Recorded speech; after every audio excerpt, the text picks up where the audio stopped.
for a downtown Peoria hotel. And good evening, everybody. Mike has the night off. Well, the vote counts are shaky, but Democrats tonight are cautiously celebrating what they now assume will soon be a victory on health care reform this weekend. Steve Handelsman has the story from Capitol Hill. The big health care reform vote is still at least 2 days away, but President Obama held what looked like a victory rally in Virginia. Toughest insurance reforms in history, one of the biggest deficit reduction plans in history, and the opportunity to give millions of people, for the first time in a very long time, to get affordable health care. An Ohio Democrat who was a no vote today focused on the uninsured. 39,000 people in my congressional district who don't have health care insurance. John Bocheri represents Natoma Canfield, the uninsured woman with leukemia, whose story President Obama highlighted on Monday. Today, citing Natoma, Bocheri flipped to the Obama side. Yes, I will be voting yes for the bill. Some Republican governors might sue to try to stop health care reform. It's been referred to here in Utah as federal crack. You get addicted to it and it's hard to get off. But repealing the Obama plan looks tough, even if Republicans win House and Senate majorities. The president will veto any attempt at repeal, and that it's going to be near impossible to overcome that two-thirds vote that's required to override a presidential veto. It's a messy process, Barack Obama said today, frustrating, ugly, but he thinks he's about to win. A senior Democrat admitted there's still a chance they'll lose on health care reform, but not much of a chance. I'm Steve Handelsman, NBC News, Capitol Hill. Meanwhile, a local group that aims for universal health coverage sent one last message to Aaron Schock's office today before the Sunday health care vote that there is local support for the bill. Campaign for Better Health Care rallied in front of the congressman's office this evening, asking him to consider millions of Americans they say are uninsured. The congressman is in Washington. They left a note and pairs of shoes at the office door, representing those they say are facing problems under the current health care system. We acknowledge that the bill is not a perfect bill, but it does some wonderful things for seniors, for small businesses, for people without insurance, and for people with insurance. And if that's a starting place, then we'll take it.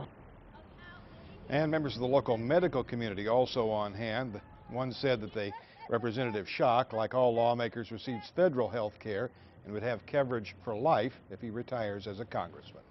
Meanwhile, earlier today, Caterpillar released a statement saying the health care reform proposal would increase its cost by more than $100 million in the first year alone.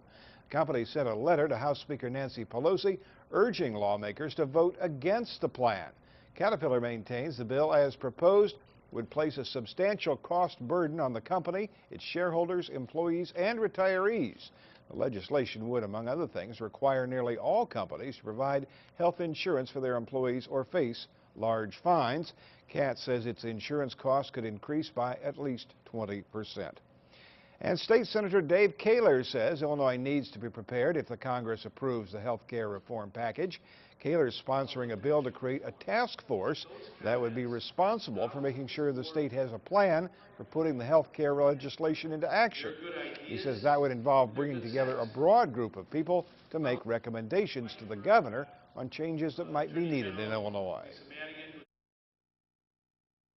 A diverse, cross spectrum of people that can all sit and at a common table and talk about their interests and how we can begin to work together. And we have to hear all those voices, otherwise, we run the risk of making mistakes or not.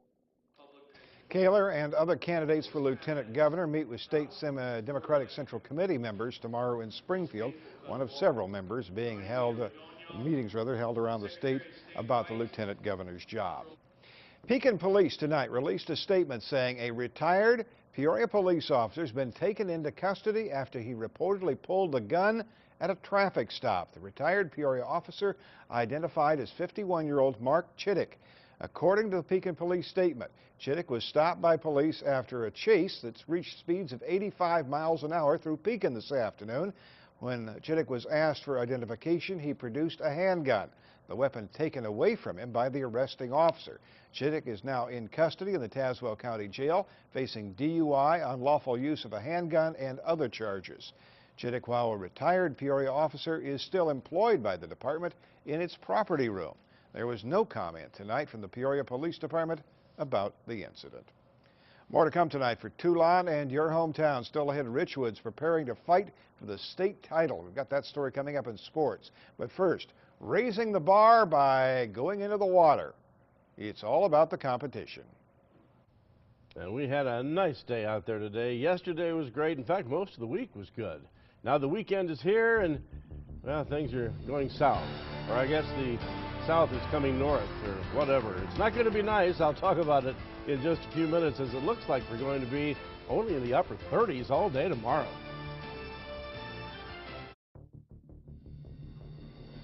You're watching your home team at 10 with Tom McIntyre, Mike Demick, and meteorologist Chuck Collins.